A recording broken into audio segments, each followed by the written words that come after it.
If you just take some things that are common practice in other industries and apply them to real estate, it feels very fresh and innovative. And there's so much opportunity. It feels very wide open. So there's a real estate collab happening there that's so exciting. And of course, I'll be sharing more as time goes on.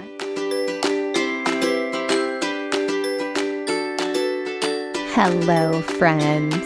Whew. I am officially the big 4-0. That is right. I crossed into a new decade in May. I feel like I lived about 3 lifetimes this past month. If I had to theme May, it would be like magic, miracles, manifestations, and softball drama. Let's dive right into it. You know, I love to share the behind the scenes, celebrations and stretches, just to show you the real of what's going on, not in my life, because I don't necessarily think that my life is like wildly interesting, but to just show you the real behind the scenes of someone who is a 7-figure business owner, who runs a coaching business, who's really active and present with their kiddos. I think often in the online space, we talk about social media being a highlight reel, and it can feel like we don't really understand how someone is doing what they're doing, what it actually looks like. And then, of course, they're only sharing their successes. And so it can sometimes give this false sense that things are just going swimmingly, easily. And I know for a fact that's not the way it works. I've been in many a mastermind with 7- and 8-figure business owners, and there's still life. There's still drama. There's still limiting beliefs. It just is. So real quick, in case we haven't met yet, hi, I'm Emily June Wilcox. I am the host of this show. I'm also a 7-figure entrepreneur. My husband and I started an e-commerce business 9 years ago, went on to sell millions of dollars of goods on Amazon, founded an Amazon advertising agency where brands hire us to manage their sales and marketing on the channel. That is now also a 7-figure business and is run by my husband and a team. I used to be the CEO and really actively involved, but 3 years ago, I felt super called to step into coaching and helping other women entrepreneurs to heal their money wounds, make bank in their business, and walk the joyous path to millions. So here we are. That is what I do. It's my absolute sole purpose and mission on this planet, in addition to just enjoying life and raising my 2 beautiful kiddos. So thank you so much for being here. And let's dive right into May celebrations and stretches. Okay, might as well tackle softball first. I hope you guys don't hate me for how much I talk about this darn sport that I never even cared about until my kids started playing it, but it is what it is. Faye was on a team called the Diamond Divas, and they started the season 0-5. They were pretty miserably bad, and then ended the season a little better. Maybe had 4 wins in a row or something before the end of the season. We went into the playoffs playing a team called the Chatty Macaws, and we beat them. Faye pitched the whole game.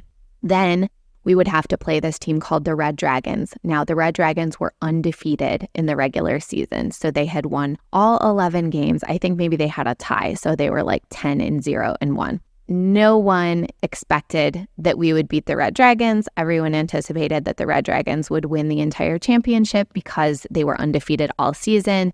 They have excellent coaches. Faye went out there and pitched an absolute gem. It went into extra innings. There were kids from other teams who had finished up their games that all came to watch. So it was this massive crowd, and we won. So it was an unbelievable celebration. It was an insane confidence boost for our girls. And it felt like even if the season ends here, we will be happy. We went on to play another team, beat them, and that got us into the championship game where we would face the team that has the best pitcher in our league. She's been the starting pitcher for the Gold All-Star team for over a year. So it ended up being a pitcher's duel between Eleanor and Faye, and we lost 0-1. So nothing to be disappointed or upset about. Faye was absolutely tremendous in the postseason, and our team came away with a second place finish after starting the season 0-5. So that was a super exciting part of May. And there was a lot of stretchiness involved too, because we got to experience the drama and the politics of youth sports for the first time. So before the playoffs started, they had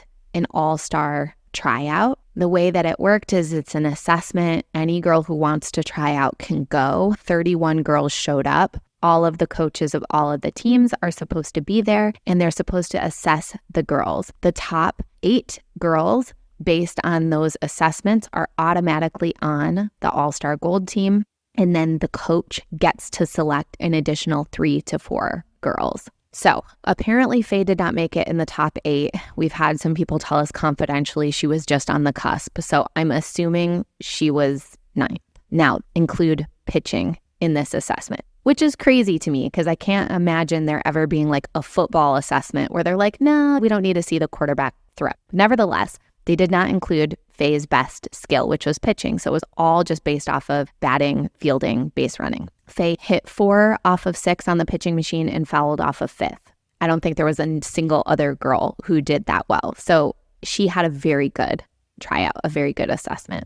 Nevertheless, she wasn't in the top 8, and the coach did not pick her for the team. In fact, one of the girls that he picked, I think, was ranked like 17th or something. And then you find out like, oh, he's buddies with the dad. He was going to pick these girls no matter what. And it's so frustrating when you feel like your kid really earned it and deserved it, but because we're not buddies with the coach, she didn't get picked. So she didn't make gold. Then there was a lot of drama about whether or not there was going to be a silver team. At the end of the day, a silver team was created and she was invited to join it. But the league took so long creating the silver team that it ended up being like a fire drill thing, like on a Wednesday. Hey, can you be on the team? Are you going to do it? The banquet's on Friday. We need to know. They've ordered jerseys. They still haven't come yet. We only got into 2 tournaments because we were so late doing it. And so I definitely had a lot of triggers just around like my mama bear instinct and the part of me that feels like it's not fair and my kid is getting shortchanged. But ultimately, I can see that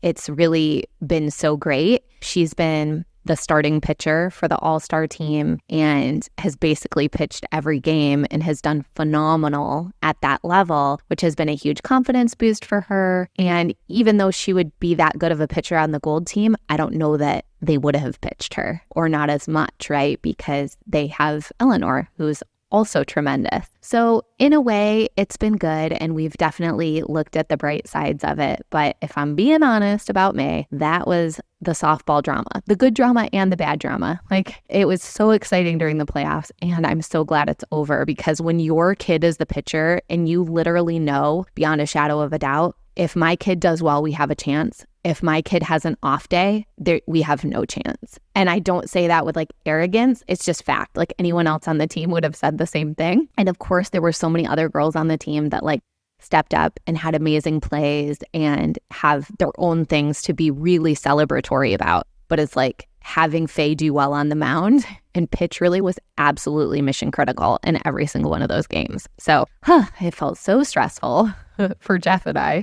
Like, fun, but stressful. There was zero chill as we were watching those games. And so it's actually been so nice to roll into All-Star season and just start to feel more chill about it. So that was all the softball stuff. So Faye now has her first All-Star wins under her belt, which is really cool. I'm super proud of her. In May, we also went to Topgolf. It was my first time going there. We were celebrating a friend's birthday, and it was really fun. I enjoyed it, and I thought it was so cool how they gamified it, and I definitely hit some golf balls better than I thought that I could. I also swung and missed and whiffed a bunch of golf balls too, but it was fun to just observe. I have to be willing to be shitty at this and make a fool out of myself if I'm also willing to try to be good and have fun with it. And in the past, I don't think I would have felt comfortable with that. Like, my perfectionism would have gotten in the way, my ego would have gotten in the way. And it was nice to notice my own personal growth, that I was just willing to take a wild swing. And if I swung and missed, I would be okay with that. But on some of them, I connected and I hit it way further than I thought that I could.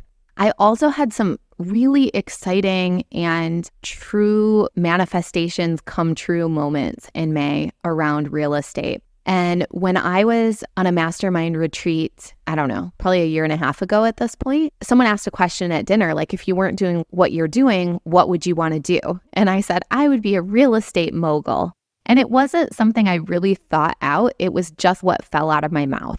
So I've been researching a specific type of real estate investment, and I reached out to a real estate agent in the Louisville, Kentucky market to connect on potentially doing some investment kind of deals. And within the first 3 minutes of the call, I think I manifested you. And multiple conversations and meetings, it's turned into a business partnership between he and I and his business partner. And it's really exciting the way that we're bringing AI and just digital marketing into the real estate space. One of the things that's so exciting to me as a business opportunity in real estate is that the industry itself is such a dinosaur compared to others. And so if you just take some things that are common practice in other industries and apply them to real estate, it feels very fresh and innovative. And there's so much opportunity. It feels very wide open. So there's a real estate collab happening there that's so exciting. And of course, I'll be sharing more as time goes on. And then I also have another real estate collaboration in place where we'll be providing opportunities for women to partner with us and for women to invest in real estate and part of a network of retreat centers. So that feels just so life-giving and so exciting on so many levels. I'm sure I'll record a solo podcast on it at some point, but it's still in the early-ish stages. But we do plan on doing at least one deal in 2024. Jeff threw me a surprise birthday party in May. I recorded a whole episode about that. It's a really beautiful story. I highly recommend you listen to that episode.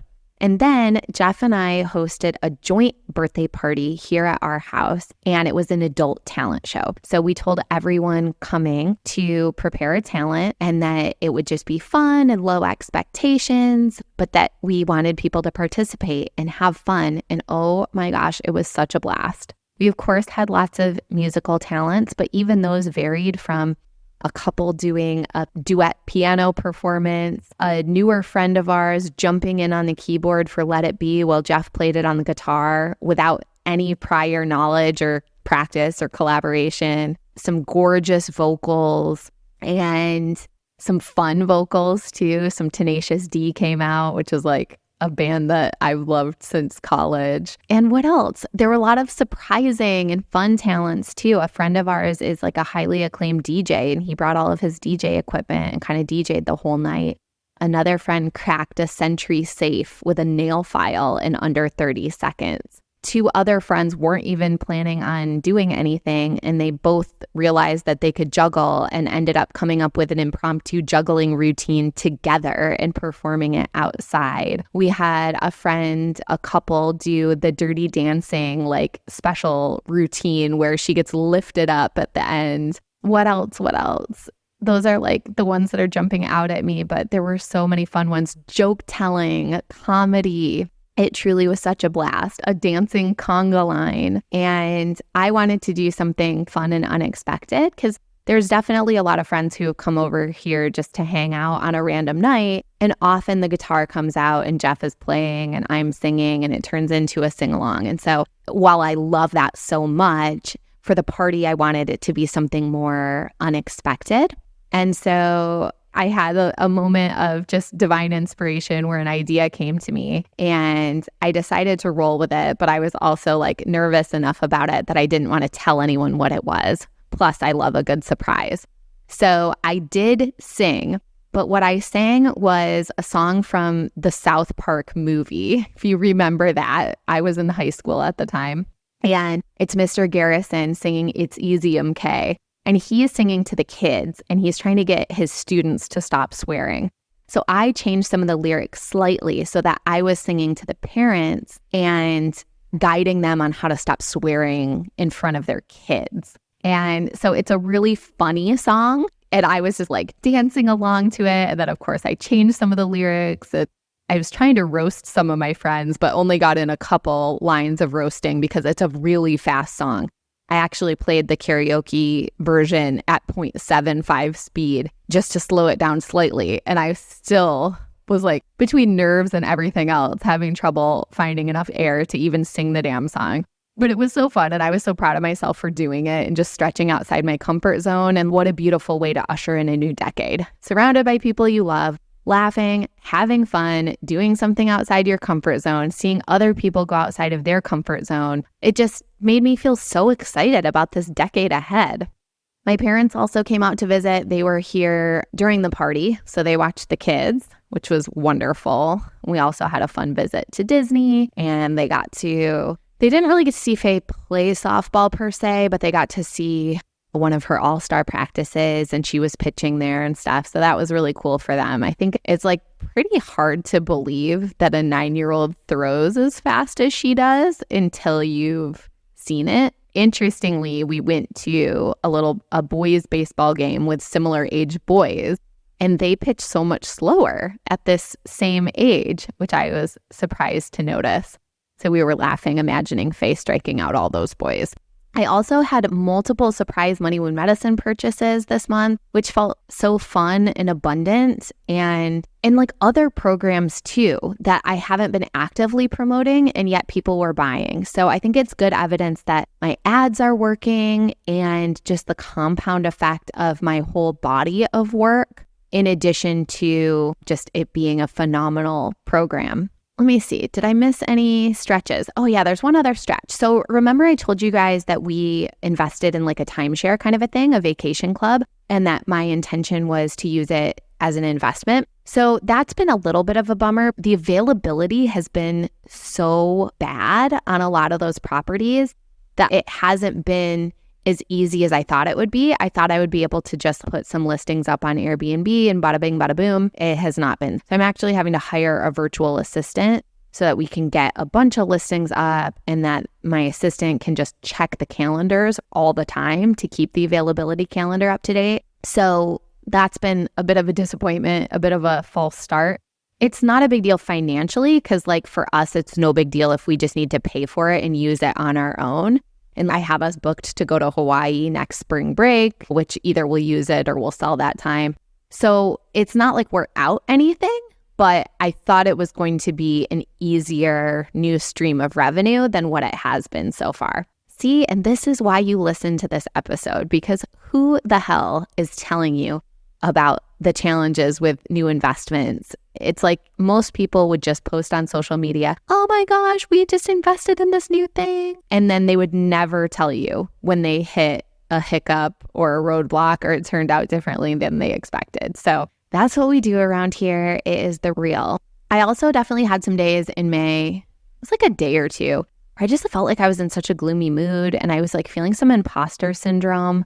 A mentor of mine was talking to me about like developing a signature talk and speaking in front of her CEO groups, and this real estate opportunity was coming about, and I just felt all kinds of imposter syndrome. Who am I to be doing all of this? And I basically ended up just taking a nap and then felt better. And I think I even recorded a podcast about this, just like what to do when you're in a funk.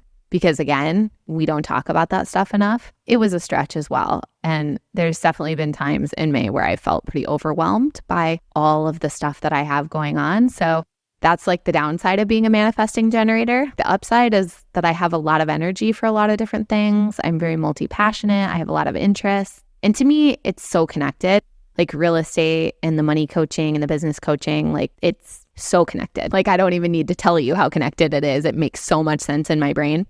But it's still like another thing to put energy into when I feel like I have limited time to work as it is. So the overwhelm is real at points. All right, so let's talk money. My coaching business did $18,953. The agency did $82,710 for a total of $101,663. And it was fun to pull the numbers because I saw that we've crossed 500,000 for the year already. Woohoo, go us. And just lots and lots of exciting things on the horizon as well, some of which I alluded to in this episode, but then Jeff's doing some really cool stuff also. And I have a couple more manifestations in the works that I think are going to hit here in June. So definitely stay tuned. I hope May was an absolutely abundant month for you and filled with magic and miracles as well. Feel free to slide into my DMs and share it with me. When you guys do that, it totally makes my day. I love to hear from you. And also when you listen to this, if you just screenshot it and share in your Instagram stories that you're listening, I will reshare so it gets you some fun publicity. And it's something that I really appreciate, just hearing from the listeners of the show and seeing you share this with the people that you care about. It really means a lot. So thank you for tuning in, and I will talk to you soon. Listeners like you have made this a top 3% global podcast. So thank you so much for tuning in. Please like, subscribe, share, and leave a review. I also love hearing listener feedback, so feel free to slide into my DMs on Instagram at mmakesmoney. If you would like to explore hiring me as your money healer and business mentor, hit the link in the show notes or head to explore.emilywilcox.com. Until next time, I'm sending you all the magic money vibes on your joyous path to millions.